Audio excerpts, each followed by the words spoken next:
ये जरूर कहता हूँ, कोई भी काम आप छोड़ो मत। बाल बच्चों की देख रेख कर लो, वो भी जिम्मेदारी आपकी है। आप समझो माता पिता की सेवा कर लो। नहीं आपकी पत्नी है, पति हैं, तो माता पिता हैं, उनकी सेवा कर लो। गृहस्थ आश्रम में जो भी लोग हैं आपसे जुड़े हुए हैं, गाय हो, बैल हो, भैंस हो, कुत्ता बिल्ली जो भी पाल रखे हो, उनके देख रेख कर लो, उनको खिला दो, पानी पिला दो। भूखे न रह जाएं कि उनकी यानी समझो कि आत्मा आशीर्वाद देने के बजाय वो आपको श्राप दे और दुख पैदा हो, पाप लगाए। ऐसा काम मत करो। पेड़ पौधे लगाए हो तो उनकी सिंचाई कर दो, वो बेचारे सूखने न पावे। लगाते तो बड़े शौक से हो, देख रेख नहीं करते हो, पानी नहीं देते हो, निराई गुड़ाई जब होनी चाहिए नहीं करते हो, तब फल कहाँ से मिलेगा आपको खाने को? अगर नहीं करोगे तो सूख जाएंगे पौधे। तो यह सब काम करो। आप समझो, जो कहा गया है संत मत में, सिखाया जाता है कि कम खाओ और गम खाओ, कम खाओ, कम सो, जग कर भजन करो, चैतन्य रहो। इन चीजों को पकड़ो। तो जो 8-8 घंटा 10-10 घंटा सोते हो, 5 घंटा 4 घंटा भी अगर आप सो लोगे, भजनानंदी तो आप समझो कि रात दिन बैठे रहते हैं, और उसी में समझो झपकी आ गई तो उनकी नींद पूरी हो जाती है। तो अब आप ये समझो प्रेमियों कि समय आपके पास बहुत है, निकालोगे तो समय बहुत है। समय की कीमत आप लगाओ। समय जो निकल जाता है वो फिर वापस नहीं आता है जीवन में। एक बार आया और निकल गया। जैसे आज का ये समय है, आज की तारीख में, आज के सन में, आज के इस समय पर, इस समय को फिर आप नहीं देखोगे। 100 साल बाद ये आता है चक्कर घूम करके, और 100 साल तक इस समय पर जी पाना बड़ा मुश्किल है।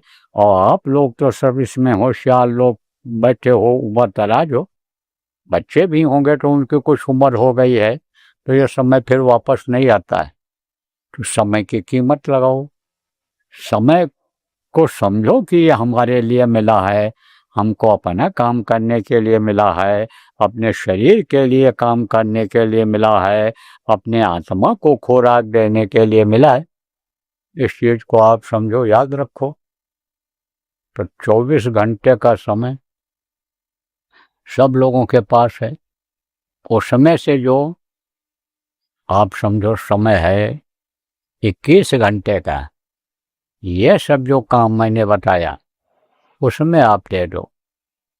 लेकिन 3 घंटा समय कम से कम अपने आत्मा को, जो ये सोई हुई है, भूली हुई है, अपने घर को, अपने प्रभु को, पति परमेश्वर को भूल गई है, इसको याद दिलाने में, इसको वहां पहुंचाने में लगाओ। कहने का मतलब ये है कि सुमिरन ध्यान भजन जो आज आपको नए लोग हो प्रेमियों बताया जाएगा, अभी कराया भी जाएगा, आप लोग उसमें लगाओ, उसमें समय निकालो। ये जरूर कहता हूँ, मैं जरूर कहता हूँ कि घर मत छोड़ो, बाल मत बढ़ाओ, बाल मत कटवाओ, साधु मत बनो। जो कपड़ा पहनते हो वही पहनो, जहाँ रहते हो वहीं रहो, जिसके साथ बैठ करके भोजन खाते हो उसी के साथ भोजन, शाकाहारी भोजन खाओ। लड़का लड़की का शादी ब्याह जहाँ करते हो वहीं पर करो। यह सब कुछ करो, काम सब करो आप, चाहे नए हो आज आए हो और चाहे पुराने हो, जरूरत का सब काम कर लो। यह जरूर है कि सोच विचार करके करो। नहीं समझ में आता है तो जिसको समझते हो कि हमारे नज़दीकी हैं, रिश्तेदार हैं, इनको अनुभव है, इन्होंने इस काम को, ऐसे काम को किया है, उनसे पूछ लो। कहने में दूसरों के मत आओ, नहीं तो स्वार्थी लोगों के चक्कर में पड़ जाओगे। पैसा आपका लगवा देंगे, साझेदार बन जाएंगे, कुछ आमदनी भी पहले कराएंगे और उसके बाद सब खा जाएंगे, क्योंकि आपको पता ही नहीं कि कैसे दुकान चलाई जाती है। क्या ट्रैक्ट अपनाना पड़ता है, तो पहले सीख लो। कोई भी काम हो पहले उसको सीख लो। कोई भी सर सामान खरीदना हो तो उसको ठोक बजा लो, समझ लो, और फिर उसके बाद तब खरीदो। जानकारी कर लो उसके बारे में, तब उसको खरीदो। कोई ज़मीन जायदाद लेना हो तो देख लो झगड़े का तो नहीं है, ये पहले तो नहीं बिक चुका है, इसका सब पता लगा लो, तब उसको खरीदो। घर मकान बनाना है अब बना लो, लेकिन नया घर आप पे समझो जब खरीदो तो नया घर खरीदो, पुराना घर मत खरीदना। तो सब काम जो जरूरी है, लड़का लड़की का शादी ब्याह भी कर लो, देख लो शाकाहारी है, नशा मुक्त है, देख लो स्वभाव इसका कैसा है। लड़की हम ला रहे हैं लड़के के लिए, निभ जाएगा नहीं निभेगा, घर में हमारे रह पाएगी नहीं रह पाएगी। लड़की को हम दे रहे हैं, अपनी लड़की की शादी कर रहे हैं, तो यही सब चीज़ें देख लो, उसके बाद आप आगे बढ़ जाओ, सब काम करें।